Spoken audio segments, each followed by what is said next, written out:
In this video hazard project, we will be looking at 3 local stops.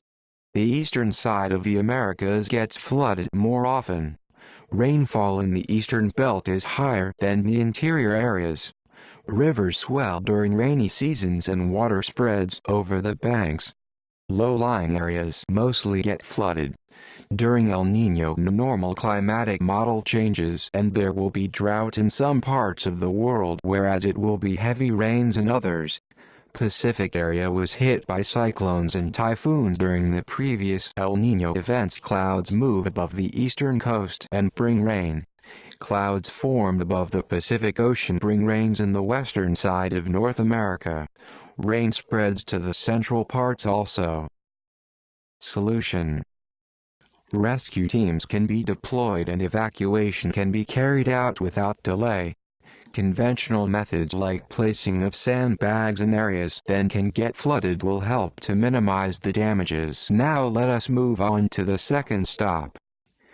The map displays Darby, the tropical storm that was formed off the west coast of the islands of Hawaii. In comparison to hurricanes, tropical storms are less severe but more forceful when compared to tropical depressions with winds blowing at a speed of 34 to 64 knots.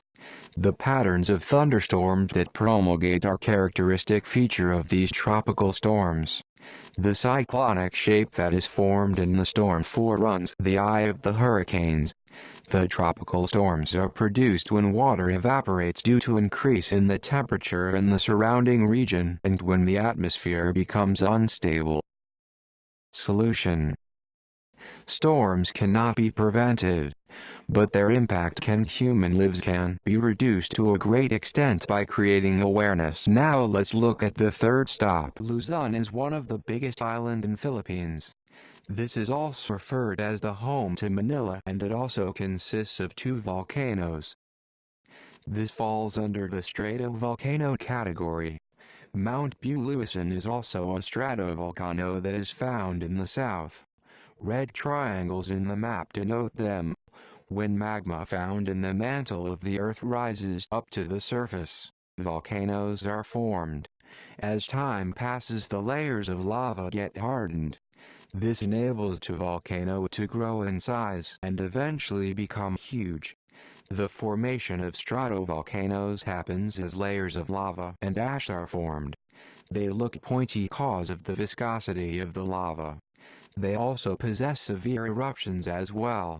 When there is an active volcano, seismographs are very useful.